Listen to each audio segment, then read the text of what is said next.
मित्रांनो, स्वागत आहे तुमचे एजे अकॅडमीमध्ये. मित्रांनो, आपण लहानपणापासून ऐकले की सर आयझॅक न्यूटन यांच्या डोक्यावर सफरचंद पडले आणि त्यांनी गुरुत्वाकर्षणाचा शोध लावला. पण नक्की हा शोध कसा लागला आणि परीक्षेत या धड्यावर कोणते प्रश्न येतात? आज आपण 10वी विज्ञान भाग 1च्या पहिल्या धड्यात गुरुत्वाकर्षण थेट आपल्या पुस्तकातून ओळ ना ओळ समजून घेणार आहोत. आजचा हा पार्ट पाहिल्यानंतर तुमचे केपलरचे नियमचे सगळे मार्क पक्के होणार. हा तुमचा भावाचा शब्द आहे. ते नोट्ससाठी खाली दिलेल्या लिंकवर टेलिग्राम चॅनल नक्की जॉईन करा आणि वही पेन सोबत घ्या आणि चला सुरू करू. गुरुत्वाकर्षण बल हे एक वैश्विक बल असून ते केवळ पृथ्वीवरील दोन वस्तूंमध्येच नव्हे तर कोणत्याही दोन खगोलित वस्तूंमध्ये प्रस्तुत होते. हे आपण मागील लेक्चरात पाहिले आहे. या बलाचा शोध कसा लागला आपण जाणून घेऊया. गुरुत्वाकर्षणाचा शोध सर आयझॅक न्यूटन यांनी लावला. हेही तुम्हाला माहीतच आहे. असं म्हणतात की झाडावरून खाली पडत असलेले सफरचंद पाहिल्यामुळे त्यांना हा शोध लागला. त्यांना प्रश्न पडला की सर्व सफरचंदे क्षितिज दिशेने सरळ खाली का पडतात, तिरकी का पडत नाहीत किंवा क्षितिज समान रेषेत का जात नाहीत. या विचारांनी त्यांनी निष्कर्ष काढला की पृथ्वी सफरचंद स्वतःकडे आकर्षित करीत असेल व या आकर्षण बलाची दिशा पृथ्वीच्या केंद्राकडे असेल. झाडावरील सफरचंदापासून पृथ्वीच्या केंद्राकडे जाणारी दिशा ही शिथिलब्ध असल्याने सफरचंद झाडावरून शिथिलब्ध दिशेने खाली पडते. आकृती 1.1 मध्ये पृथ्वीवरील एक सफरचंदाचे झाड दाखवलेले आहे. सफरचंदावरील बल पृथ्वीच्या केंद्राच्या दिशेने असते, म्हणजे सफरचंदाच्या स्थानापासून पृथ्वीच्या पृष्ठभागाला लंब असते. आकृतीत चंद्र व पृथ्वी यामधील गुरुत्वाकर्षण बल दाखवलेले आहे. आकृतीत अंतर प्रमाणानुसार दाखवलेली नाहीत. न्यूटनचे विचार केले जर हा बल वेगळ्या वेगळ्या उंचीवर असलेल्या सफरचंदावर प्रस्तुत होत असेल तर ते सफरचंदाहून बऱ्याच अधिक उंचीवर पृथ्वीपासून खूप दूर असलेल्या चंद्रासारख्या वस्तूवरही प्रस्तुत होतो असेल का? तसेच सूर्य, ग्रह अशा चंद्राहून अधिक दूरवरच्या खगोलित वस्तूवरती प्रस्तुत होत असेल का? बल व गती. एखाद्या वस्तूच्या वेगाच्या परिणामात किंवा गतीच्या दिशेत बदल घडवून आणण्यासाठी त्यावर बल प्रयुक्त होणे आवश्यक असते. हे आपण पाहिले आहे. परिचयशास्त्राचे सर आयझॅक न्यूटन 1642 ते 1727 आधुनिक काळातील अग्रसर शास्त्रज्ञ मानले जातात. यांचा जन्म इंग्लंडमध्ये झाला. त्यांनी गतीचे नियम, गतीचे समीकरण, गुरुत्वाकर्षणाचा सिद्धांत आपल्या नामक पुस्तकात मांडला. त्यासाठी केपलरने ग्रहाच्या कक्षाचे वर्णन करणारे हे 3 नियम मांडले होते. परंतु ग्रह नियमाप्रमाणे भ्रमण करतात यामागील कारणही काही जण जाण नव्हती. न्यूटनने गुरुत्वाकर्षणाचा सिद्धांत वापरून ते नियम गणितीय पद्धतीने सिद्ध केले. न्यूटनचे प्रकाश, ध्वनी, उष्णता व गणित या शास्त्रांतही उल्लेखित कार्य केले. त्यांनी गणिताचा एका नवीन शाखेचा शोध लावला.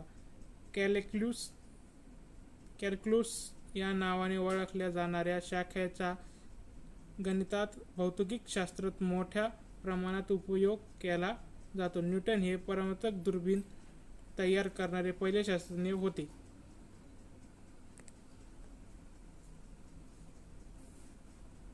वर्तुळाकारची गती व अभिक्रिय बल.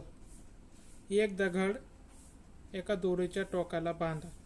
दोरीचे दुसरे टोक हातात धरून शेजारील आकृती 1.2 अ मध्ये दाखवल्याप्रमाणे फिरवा, जेणेकरून दगड एका वर्तुळाकार फिरेल. त्या दगडावर तुम्ही काही बल प्रयुक्त करतात आहात का? त्याची दिशा कोणती आहे? हे बल प्रयुक्त न होण्यासाठी तुम्ही काय कराल व असे केल्यास दगडावर काय प्रभाव पडेल? जोपर्यंत आपण दोरीला धरून ठेवलेले आहे तोपर्यंत त्या दगडाचा आपण आपल्याकडे म्हणजेच वर्तुळाकाच्या केंद्राकडे खेचलेलो आहोत. अर्थात दगडावर कक्षेच्या दिशेने बल प्रयुक्त करत आहोत. आपण दोरी सोडून दिली तर दगडावरील आपण लावलेले बल संपुष्ट येते. त्या क्षणी वर्तुळावरील दगडाच्या स्थानी असणाऱ्या स्पर्शिकेच्या दिशेने दगड फेकला जातो, कारण त्याची त्या वेगाची दिशा असते. आकृती 1.2 आ यापूर्वी आपण अशीच एक कृती केली होती, ती तुम्हाला आठवत असेल. त्यात एका गोलाला फिरणाऱ्या चकतीवरील 5 रुपयाचे नाणे स्पर्शिकेच्या दिशेने फेकले जाते.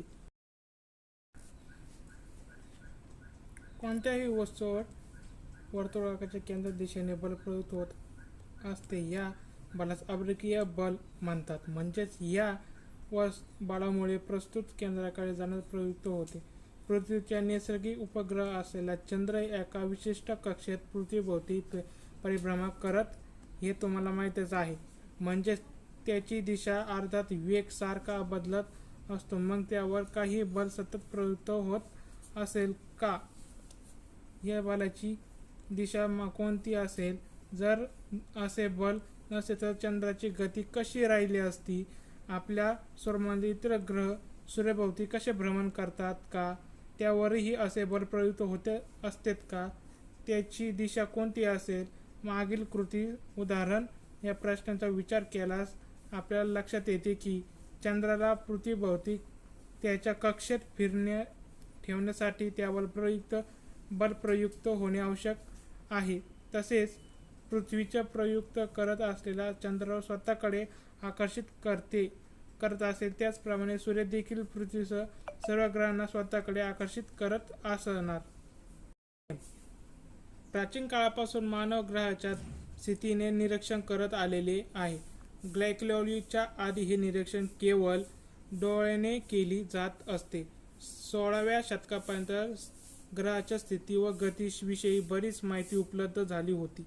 योहान्स केपलर नामक शास्त्रज्ञांनी ती सर्व माहिती अभ्यासली. त्यांना आढळून आले की ग्रहाच्या गतीचे काही विशिष्ट नियम आहेत. त्यांनी ग्रहाच्या गतीविषयी 3 नियम मांडले. केपलरचे हे नियम खाली दिलेले आहेत. माहित आहे का तुम्हाला?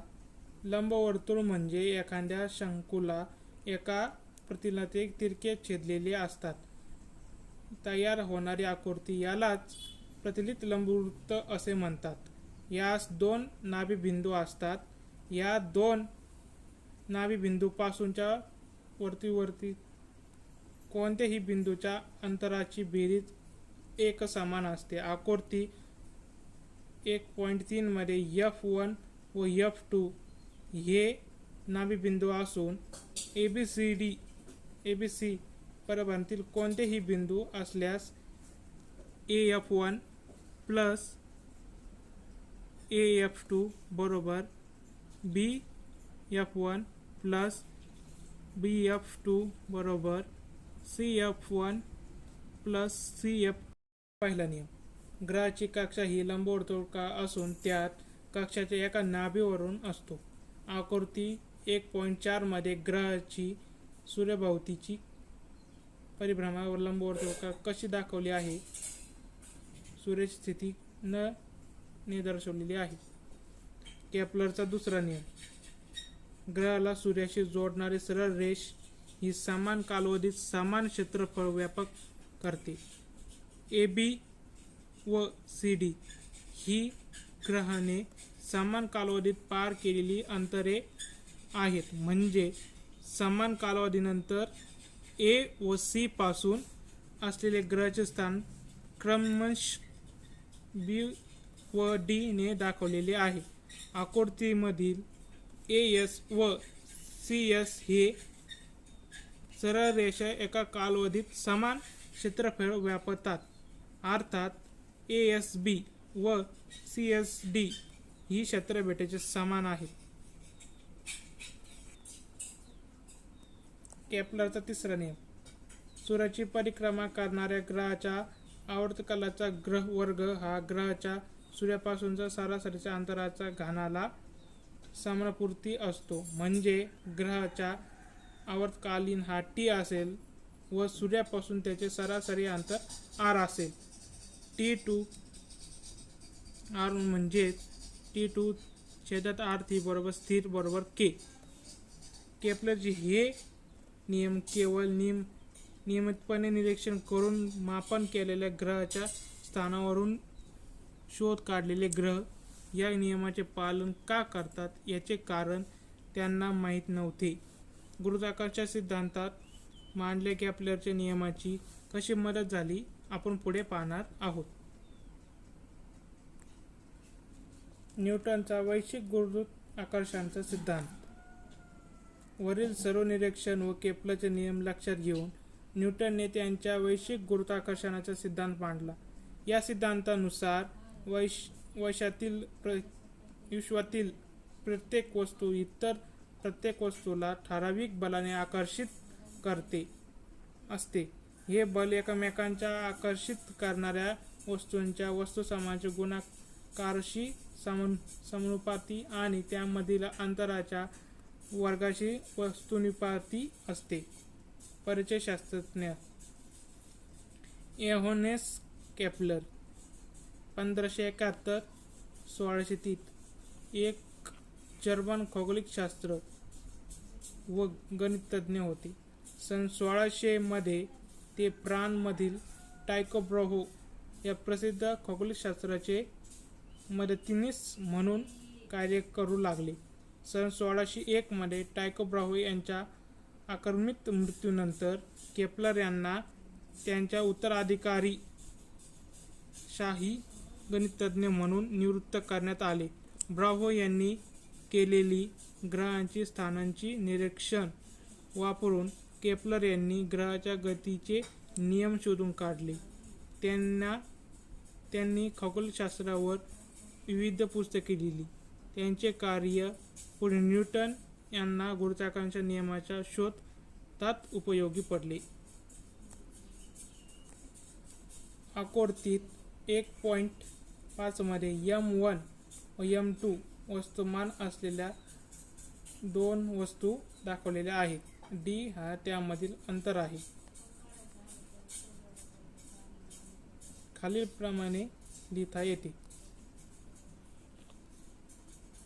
दोन वस्तूंपैकी जर एका वस्तूचे वस्तुमान दुप्पट केले तर नियमाप्रमाणे त्यामधील गुरुत्वाकर्षण बल दुप्पट होऊन तसेच त्या दोन वस्तूंमधील अंतर दुप्पट केले तर बल 1/4 होऊन दोन्ही वस्तू लोकाकृती असतील तर त्यामधील बल हे त्यांच्या केंद्राच्या जोडणाऱ्या सरळ रेषेत असते व त्यांना केंद्राच्या जोडणाऱ्या त्या रेषाखंडाची लांबी ही त्यामधील अंतर म्हणून धरली जाते. जर त्या वस्तू गोल वा नियमित आकाराच्या नसतील तर बल त्यांच्या वस्तू केंद्राच्या जोडणाऱ्या रेषाखंडाच्या दिशेने असते व D साठी ते रेषाखंडातील लांबी घेतली जाते. समीकरण 2 वरून दिसून येते की G चे मूल्य एकक वस्तुमान असलेल्या व एकमेकांपासून एकक अंतरावर स्थिर असलेल्या दोन वस्तूंमधील गुरुत्वाकर्षण बल मोजण्यास आपल्याला मिळते. म्हणजेच SI एकक प्रणालीतील G चे मूल्य 1 kg वस्तुमान असलेल्या व एकापासून 1 मीटर अंतरावर असलेल्या वस्तूंमधील गुरुत्वाकर्षण बलाच्या मूल्य एवढे असते. सिद्ध करा.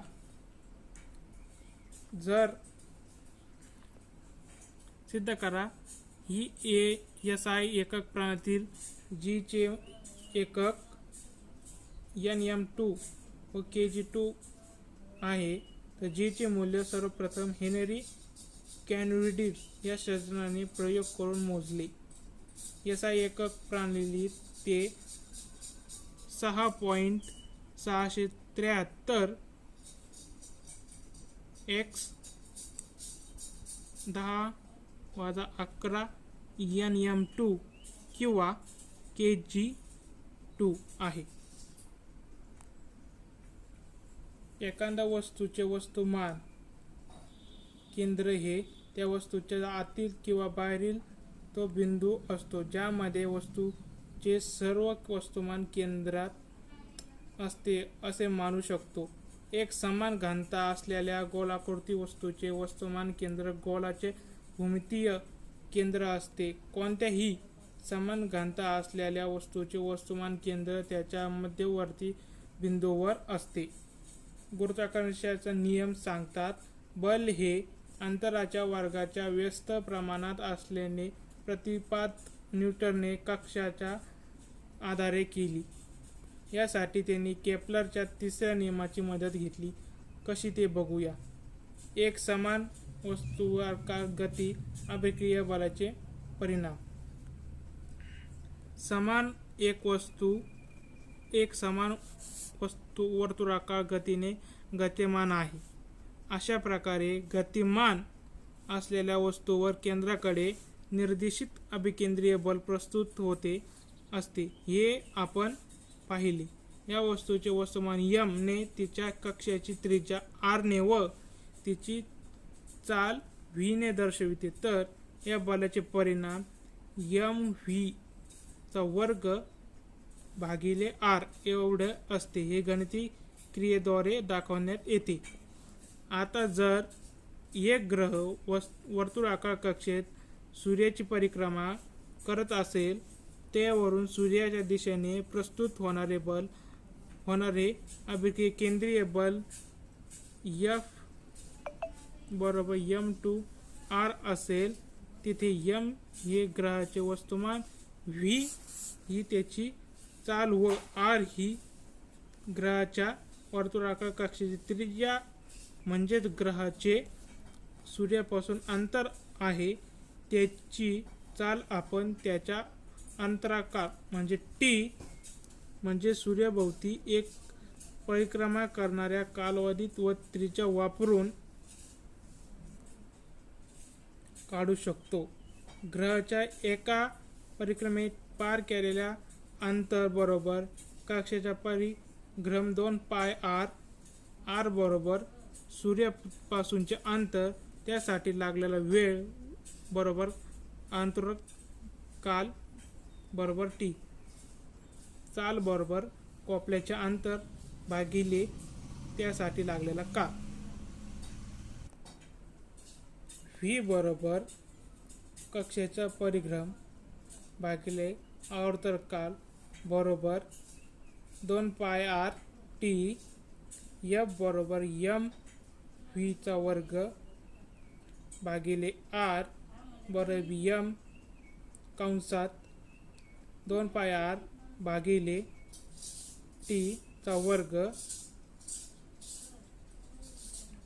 बरोबर 4m पाय चा वर्ग r भागिले t2 t चा वर्ग याने r चा वर्गाने गुणल्यावर या भागाला आपल्यास मिळते की f बरोबर 4m पायचा वर्ग भागिले r चा वर्ग कंसात r चा घन भागिले t चा वर्ग. केप्लरच्या तिसऱ्या नियमाप्रमाणे t चा वर्ग भागिले r चा घन बरोबर k चे स्थिर असते. म्हणून f बरोबर 4m पायचा वर्ग भागिले r चा वर्ग k.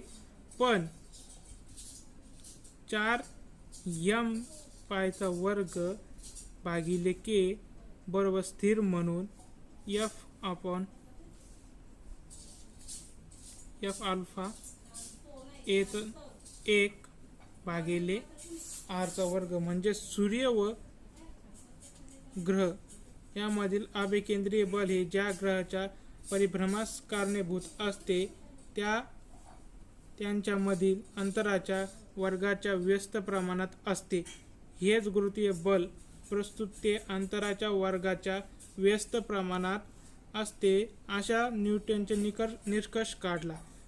गुरुत्वाकर्षणाचे बल हे निसर्गातील इतर बलाच्या तुलनेत आत्मशिक्षण असते, परंतु हे संपूर्ण विश्वाचे नियंत्रण करते. व विश्वाचे भवितव्य निश्चित करते. ग्रह, तारे व विश्वातील इतर घटक यांच्या प्रचंड वस्तुमानामुळे हे शक्य होते. तर मित्रांनो, आज आपण 10वी विज्ञान भाग 1च्या पहिला धडा गुरुत्वाकर्षण यामधील गुरुत्वाकर्षण संकल्पना आणि केपलरचे 3 नियम अगदी सोप्या भाषेत पुस्तकातून समजून घेतले आहेत. मला पूर्ण खात्री आहे की आता केपलरचे नियम तुमच्या डोक्यात कायमचे फिट झाले असतील. आता तुमच्यासाठी एक छोटीशी जबाबदारी आहे. आपण जे काही शिकलो त्याचे एकदम कडक डिजिटल नोट्स आपल्या नवीन टेलिग्राम चॅनलवर आत्ताच अपलोड केलेले आहेत. खालील डिस्क्रिप्शन आणि पहिल्या कमेंट मी टेलिग्राम चॅनलची लिंक दिलेली आहे. तिथून आत्ताच चॅनल जॉईन करा आणि नोट्स डाउनलोड करून अभ्यासाला लागा. भेटू उद्या संध्याकाळी ठीक 6 वाजता पुढच्या